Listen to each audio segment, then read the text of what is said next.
വാഹിദ്. കർമ്മങ്ങളല്ലാതെ ബാക്കിയെല്ലാം തിരിച്ചുപോരും.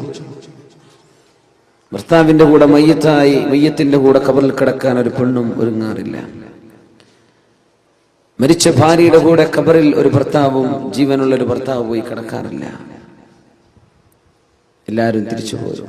വയബഖാ വാഹിദ്, ഒന്നേ ഒന്ന് മാത്രമാണ് അവശേഷിക്കുന്നത്. അമലുഹു, നമ്മളൊക്കെ ചെയ്തുകൊണ്ടിരുന്ന കർമ്മങ്ങൾ. നമ്മുടെ നോമ്പ്, നമ്മൾ സത്യം പറഞ്ഞത്, നമ്മൾ ആളുകളെ സഹായിച്ചത്, നമ്മൾ റിലീഫ് പ്രവർത്തനങ്ങൾ ചെയ്തത്, നമ്മൾ മറ്റുള്ളവർക്ക് വേണ്ടി പ്രാർത്ഥിച്ചു കൊടുത്തത്, നന്മ നമ്മൾ ചെയ്തത്, നന്മ പഠിപ്പിച്ചത്, സുന്നത്തുകൾ അനുസരിച്ച് ജീവിച്ചത്, ഈ കർമ്മങ്ങളെ ബാക്കിയുള്ളൂ. ബാക്കിയെല്ലാം തിരിച്ചു പോരും എന്ന് പരിശുദ്ധ റസൂലുള്ളാഹി സ്വല്ലല്ലാഹു അലൈഹി വസല്ലം. യാത്ര ചോദിക്കുമ്പോൾ നമ്മൾ ചിന്തിക്കേണ്ടത് ഇതാണ്: എൻ്റെ കൂടെ ആരാണ് ഇനി ബാക്കിയുള്ളത്? അസ്സലാമു അലൈക യാ ശഹ്റ റമദാൻ. പള്ളിയിലെ ഖതീബുമാർ മുഴുവനും ഇന്നലത്തെ ഖുതുബയിൽ അത് പറഞ്ഞു. റമദാൻ നിനക്ക് സലാം റമദാൻ. യാത്ര പറയാൻ ഇനിയൊരിക്കൽ കാണുമോ എന്നറിയില്ല. റമദാൻ 1000 മാസങ്ങളെക്കാൾ പുണ്യമായൊരു രാവുമായി നീ ഇനിയൊരിക്കൽ വരുമ്പോൾ ഞാനിവിടെ ഉണ്ടാകുമോ എന്നറിയില്ല. റമദാൻ. അസ്സലാമു അലൈക യാ ശഹ്റൽ ബറകതി വർ-റിദ്വാൻ. അല്ലാഹുവിന്റെ റഹ്മത്തും പുണ്യവും ഒക്കെ എമ്പാടും തന്നിരുന്ന നിമിഷങ്ങൾ നീ ഞങ്ങളോട് യാത്ര പറയാനല്ലേ. ഇനി കാണുമോ നമ്മൾ? ഇനി ഇവിടെ വെച്ച് കാണും. നിനക്ക് സലാം റമദാൻ, നിനക്ക് സലാം. അല്ലാഹുമ്മ തസല്ലംഹു മിന്നാ വസല്ലിം റമദാന ലനാ വസല്ലിംഹു ലനാ സാലിമീന ഗാനിമീൻ. അല്ലാഹുവേ, ഈ റമദാൻ യാത്ര ചോദിക്കുമ്പോൾ അതിന്റെ സർവ്വ പുണ്യങ്ങളും നേടിയെടുത്തവരായി നീ ഞങ്ങളെ മാറ്റിത്തരയണമേ എന്ന് പ്രാർത്ഥിക്കണം. അല്ലാഹു അങ്ങനെ ആക്കി തരുമാറാകട്ടെ. അല്ലാതെ റമദാൻ കേവലം ഒരു ആഘോഷ പരിപാടിയല്ല. ടെക്സ്റ്റൈൽസുകാരൊക്കെ എഴുതി വെക്കുന്ന റമദാൻ പെരുന്നാൾ ആശംസകൾ. ഈ റമദാൻ എന്ന് പറഞ്ഞത് പെരുന്നാളാണെന്ന് കാണുന്നവർ വിചാരിക്കുക. ഈ ക്ഷേത്രങ്ങൾക്കൊക്കെ പല പെരുന്നാളുണ്ടാവും. റമദാൻ പെരുന്നാൾ ആശംസകൾ അങ്ങനെ വായിച്ചു പോകുമെന്ന് പേടിയിട്ട് കോമിട്ടിട്ടില്ലെങ്കിൽ റമദാൻ സ്പേസ് കോമിട്ടിട്ട് റമദാനും പെരുന്നാളും ഒക്കെ ഇപ്പൊ തന്നെ ആശംസിക്കുകയാണ്. എന്താ ആശംസ? ഷോപ്പിങ്ങിന്റെ ആശംസയാണ് നമുക്ക് വേണ്ടത്. അല്ല, മഗ്ഫിറ, പാപമോചനത്തിൻ്റെത്, പാപങ്ങൾ പൊറുക്കപ്പെട്ട് കിട്ടുന്നതിൻ്റെത്, ദോഷങ്ങൾ പൊറുക്കപ്പെട്ട് കിട്ടണം, ശുദ്ധിയാവണം. ശ്വസിക്കാൻ ഓക്സിജനും കഴിക്കാൻ ഭക്ഷണവും ഒക്കെ സംവിധാനിച്ച അള്ളാഹുവിനോട്, ആ പടച്ച തമ്പുരാൻ നമ്മെ തൃപ്തിപ്പെടുന്നൊരവസ്ഥ, അള്ളാഹു നമ്മെ സന്തോഷിക്കുന്നൊരവസ്ഥ.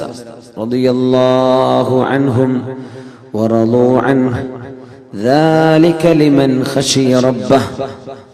അള്ളാഹു അവരെ തൃപ്തിപ്പെട്ടിരിക്കുന്നു. റളിയല്ലാഹു അൻഹും വറളൂ അൻഹു, അവർ അള്ളാഹുവിലും തൃപ്തിപ്പെട്ടിരിക്കുന്നു. ദാലിക ലിമൻ ഖശിയ റബ്ബഹ്, ഈ സംതൃപ്തി അള്ളാഹു നൽകുന്നത് ലിമൻ ഖശിയ റബ്ബഹു, തന്റെ രക്ഷിതാവിനെ ആരാണോ പേടിച്ചത് അവർക്കാണ്. പേടിക്കുക എന്ന് പറഞ്ഞാൽ തെറ്റ് സംഭവിക്കുമ്പോൾ പേടിക്കണം, തെറ്റ് സംഭവിക്കുമോ എന്ന് പേടിക്കണം, അള്ളാഹുവിന്റെ കാരുണ്യത്തിൽ പ്രതീക്ഷിക്കണം. പക്ഷേ അള്ളാഹുവിനെ സംബന്ധിച്ചുള്ള ബോധം എപ്പോഴാണോ എപ്പോഴും ആർക്കാണോ ഉള്ളത് അവർക്കാണ് അള്ളാഹുവിന്റെ സംതൃപ്തി ലഭിക്കുന്നത്. വറിദ്വാനും മിനല്ലാഹി അക്ബർ. അള്ളാഹു നൽകുന്ന ഈ സംതൃപ്തിയാണ് ഏറ്റവും വലിയ അനുഗ്രഹം. പടച്ചവൻ എന്നിൽ സംതൃപ്തനാണ്. വിഷമങ്ങൾ വന്നാലും ലക്കൽ ഉത്ബാ ഹത്താ തർളാ, അള്ളാഹുവെ പരീക്ഷണങ്ങൾ നീ നൽകിയാൽ പോലും നിനക്ക് ഞങ്ങളോട് ദേഷ്യമില്ലെങ്കിൽ അള്ളാഹുവെ ഇതൊക്കെ ഞങ്ങൾ സഹിക്കാൻ ഒരുക്കമാണ്. അഷ്റഫുൽ ഖൽഖിന്റെ കാലിന് ചോര വന്നപ്പോൾ ദുആ ചെയ്ത പ്രാർത്ഥന അതാണ്. ത്വായിഫിൽ വിഷമിച്ചപ്പോൾ പ്രാർത്ഥിച്ചത് അതാണ്. ലക്കൽ ഉത്ബാ ഹത്താ തർളാ ഇല്ലം യകും ബിക ഗളബൻ ഫലാ ഉബാലി. അല്ലാഹുവേ, നിനക്കെന്നോട് ദേഷ്യമില്ലെങ്കിൽ ഈ വേദനയൊക്കെ ഞാൻ സഹിച്ചോളാം റബ്ബേ. നീ എന്നോട് കുപിതനല്ലെങ്കിൽ, നിനക്കെന്നോട് ഇഷ്ടമാണെങ്കിൽ ഈ വേദനകളെല്ലാം ഞാൻ സഹിച്ചോളാം. അല്ലാഹു, നീ എന്നോട് ദേഷ്യപ്പെടരുത് കേട്ടോ, നീ എന്നോട് ദേഷ്യപ്പെടരുത്. ഈ അള്ളാഹുവിന്റെ മർളാത്ത്, അള്ളാഹുവിന്റെ തൃപ്തി പരിശുദ്ധ റമദാൻ കഴിഞ്ഞു പോകുമ്പോൾ നമുക്ക് ലഭിച്ചിട്ടുണ്ടോ? മനസ്സിനുള്ളിലേക്ക് വരുന്നുണ്ടോ എന്റെ റബ്ബ് എന്നോട് പൊരുത്തപ്പെട്ടിരിക്കണം? മനസ്സിനുള്ളിലേക്ക് വരുന്നുണ്ടോ എന്റെ റബ്ബ് എന്നിൽ സംതൃപ്തനായിരിക്കണം? മനസ്സിനുള്ളിലേക്ക് ഒരാഗ്രഹം വരുന്നുണ്ടോ? എന്റെ റബ്ബിനെ കാണാൻ എനിക്ക് കൊതിയുണ്ട്. മൻ അഹബ്ബ ലിഖാ അല്ലാഹി അഹബ്ബ അല്ലാഹു ലിഖാഅഹ് വമൻ കരിഹ ലിഖാ അല്ലാഹി കരിഹ അല്ലാഹു ലിഖാഅഹ്. മൻ അഹബ്ബ ലിഖാ അല്ലാഹ്, അല്ലാഹുവിനെ കാണണമെന്ന് ആരൊക്കെയാണോ കൊതിക്കുന്നത്, അഹബ്ബല്ലാഹു ലിഖാഅഹു, അവരെ കാണാൻ അല്ലാഹു കൊതിക്കും. ആരാണോ അല്ലാഹുവിനെ കാണാൻ കൊതിക്കുന്നത് അവരെ കാണാൻ അല്ലാഹുവിന് കൊതിയുണ്ട്.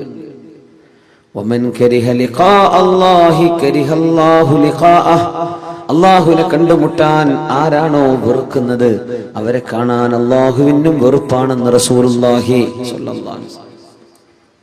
ബിലാൽ ഇബ്നു റബാഹ് റളിയല്ലാഹു അൻഹു വഫാത്താകാൻ കിടക്കുമ്പോ, മരിക്കാൻ കിടക്കുമ്പോ, വാ കർബാ വാ സൗജാ, എന്റെ സങ്കടമേ, എന്റെ ഭർത്താവിന്റെ വിയോഗമേ എന്ന് പറഞ്ഞു പൊട്ടിക്കരയുന്ന ഭാര്യയോട്, വാ സഅദാ വാ ഫർഹാ ഗദൻ നൽഖൽ അഹിബ്ബ മുഹമ്മദൻ വസഹ്ബ.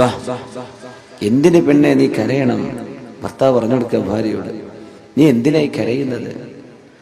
ഗദൻ നൽഖൽ അഹിബ്ബ, നാളെയാണ് നമ്മൾ പ്രിയപ്പെട്ട സുഹൃത്തുക്കളെ കാണാൻ പോകുന്നത്. നാളെയാണ് ഞാൻ മരിച്ചാൽ ഞാൻ എന്റെ കൂട്ടുകാരെ കാണാൻ പോവുകയാണ്. മുഹമ്മദൻ വസഹ്ബ, മുഹമ്മദ് നബി തങ്ങളെയും അവിടുത്തെ സ്വഹാബികളെയും കാണാൻ പോകുന്ന പോക്കല്ലേ ഞാൻ ഈ പോകുന്നത്. എന്തിനാ നീ കരയുന്നത്? എനിക്ക് കരയാൻ തോന്നുന്നില്ല. ബിലാൽ ഇബ്നു റബാഹ് റളിയല്ലാഹു അൻഹു, മൻ അഹബ്ബ ലിഖാ അല്ലാഹ്, എന്റെ റബ്ബിനെ കാണാൻ എനിക്ക് കൊതിയുണ്ടെന്ന് ആഗ്രഹിക്കുന്നവരെ അവരെ കാണാൻ അല്ലാഹുവിന് കൊതിയുണ്ട്. ഇത് പറഞ്ഞപ്പോൾ ആയിഷ റളിയല്ലാഹു അൻഹ പറഞ്ഞു, അല്ലാഹുവിന്റെ റസൂലേ, കുല്ലുനാ നക്റഹുൽ മൗത്ത്, ഞങ്ങൾക്കൊക്കെ മരിക്കൽ വെറുപ്പാണല്ലോ നബിയേ. ഞങ്ങൾക്കൊക്കെ അത് വെറുപ്പാണല്ലോ, ഞങ്ങൾക്കൊക്കെ അത് വെറുപ്പാണല്ലോ നബിയേ. പിന്നെ എങ്ങനെ അള്ളാഹുവിനെ കാണാൻ ഇഷ്ടപ്പെടാൻ ഞങ്ങൾക്ക് എങ്ങനെ കഴിയും? ഞങ്ങൾക്ക് മരിക്കാൻ ഇഷ്ടമല്ലല്ലോ. ആയിഷ ബീവി, അത് സ്വാഭാവികമാണ്. മരണം എല്ലാവർക്കും വെറുപ്പുണ്ട്. പക്ഷേ മരണം ആസന്നമാകുന്ന നേരത്ത് സത്യവിശ്വാസികൾക്ക് അല്ലാഹു സുബ്ഹാനഹു വ തആല അല്ലാഹുവിന്റെ പ്രത്യേകമായ മാലാഖമാരെ അയച്ചു കൊടുക്കുകയും സ്വർഗത്തിന്റെ ഫോട്ടോ, സ്വർഗത്തിന്റെ പിക്ചർ, കാണാൻ പോകുന്ന, അനുഭവിക്കാൻ പോകുന്ന ലോകത്തിന്റെ ഒരു മിനിയേച്ചർ അല്ലാഹു മരിക്കാനിരിക്കുന്ന ആളുകൾക്ക് കാണിച്ചു കൊടുക്കുമ്പോൾ, ഞാൻ അങ്ങോട്ട് വരാൻ ഒരുക്കമാണ്, ഞാൻ അങ്ങോട്ട് വന്നോട്ടെ എന്ന് ചോദിക്കുന്ന ഒരു നേരത്ത് ഇങ്ങോട്ട് വന്നോളൂ എന്ന് അല്ലാഹു പറയുമെന്നാണ് ഈ ഹദീസിന്റെ സാരം എന്ന് അഷ്റഫുൽ ഖൽഖ് റസൂലുള്ളാഹി സ്വല്ലല്ലാഹു അലൈഹി വസല്ലം.